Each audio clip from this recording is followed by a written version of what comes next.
Benvinguts al tutorial que us explicarà com fer busques bàsiques en la base de dades MLA.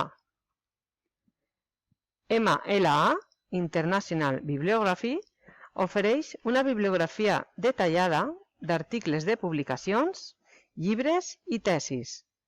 Està integrada en la plataforma EBSCO. En aquest tutorial veureu com fer una busca des de la pantalla de cerca bàsica. Escriviu els termes que us interessen en el quadre de busca. En l'apartat Opcions de busca podeu aplicar limitadors i ampliadors. En aquesta ocasió no limitarem la busca des del començament. Feu clic en el botó Buscar per a veure'n els resultats. Una vegada feta la busca, n'apareix els resultats i de nou tenim l'opció de filtrar i limitar-los. Podeu refinar els resultats amb les opcions en la columna Depurar els resultats. Podem limitar-los a text complet, publicacions arbitrades, data.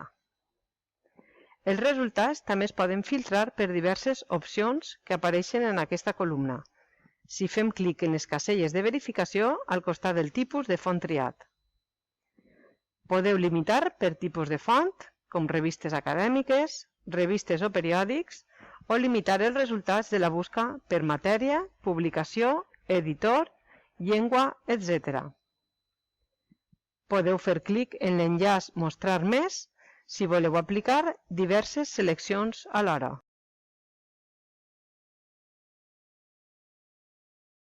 Feu clic en el títol per a veure el registre detallat o punxeu en l'enllaç de text complet per a poder llegir-lo. Podeu imprimir, enviar per correu electrònic, citar o exportar en un registre detallat. Per a fer aquestes opcions amb diversos resultats, heu d'afegir-los a la carpeta i després feu clic en la icona corresponent dins de la carpeta. Així acaba el tutorial de la busca bàsica en MLA.